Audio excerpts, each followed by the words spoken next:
Baramulla police की तरफ से आज बहुत बड़ी कार्रवाई को अंजाम दिया गया है। जी हाँ नाजरीन, इस वक्त की बड़ी खबर से आपको आगाह करा रहे हैं, जहां पर आपको बता दें कि बारामूला पुलिस की तरफ से आज बहुत बड़ी कार्रवाई को अंजाम दिया गया है, जहां पर उन्होंने ड्रग पैडलर्स की प्रॉपर्टी को सीज किया है और बताया जा रहा है लगभग 60 लाख की प्रॉपर्टी को उन्होंने वहां पर सीज किया है। आपको यहाँ पर ये बताते चले कि ये आज ही नहीं है कि पुलिस यहाँ पर ऐसी कार्रवाइयां अंजाम दे रही है। इससे पहले अगर हम साउथ कश्मीर की बात करें या नॉर्थ कश्मीर की बात करें तो आपने देखा कि वहां पर भी काफी सारे ड्रग पैडलर्स जो है उनकी प्रॉपर्टी को वहां पर सीज किया गया। और आज भी बारामूला पुलिस की तरफ से बहुत बड़ी कार्रवाई को अंजाम दिया गया है, जहां पर उन्होंने आज ड्रग पैडलर्स की प्रॉपर्टी को सीज किया है।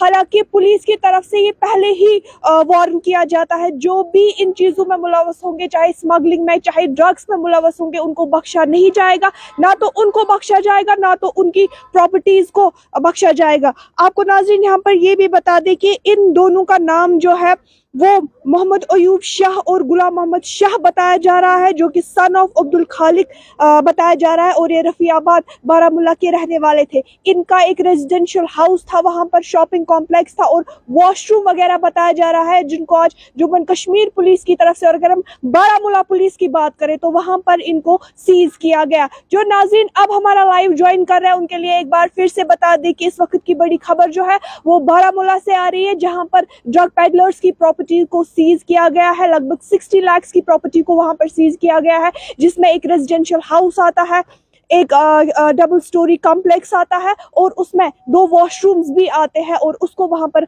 पुलिस की तरफ से जो है वो सीज किया गया है। मकसद सिर्फ इतना है कि आप तक भी काफी सारे रिपोर्ट्स पहुंचाए कि साउथ कश्मीर की बात करें, नॉर्थ कश्मीर की बात करें, कि ऐसी चीजों से आप दूर रहे। और जो भी पहले ही हम पुलिस की तरफ से ये बताया जा रहा है कि जो भी इस चीज में मुलव्वस होंगे, हमेशा वार्निंग दी जाती है ऑफिशियल्स की तरफ से कि जो भी इस चीज में मुलव्वस होंगे उनको नहीं बख्शा जाएगा, ना तो उनको बख्शा जाएगा और ना तो उनकी प्रॉपर्टीज को बख्शा जाएगा। जैसे कि आप आज की ही बात ले लीजिए, इन्वेस्टिगेशन के दौरान ये पता चला है कि ये प्रॉपर्टी इन्होंने वहां पर इलीगली, ये प्रॉपर्टी वहां पर इनकी इलीगल प्रॉपर्टी थी, और आज उन्होंने बहुत बड़ी कार्रवाई को वहां पर अंजाम दिया और उनकी प्रॉपर्टी को वहां पर सीज किया गया। दीगर अपडेट्स के लिए आप हमारे साथ बने रहिए। तामिल इरशाद के लिए कैमरा पर्सन आर के मुगल के साथ महिबा बेग।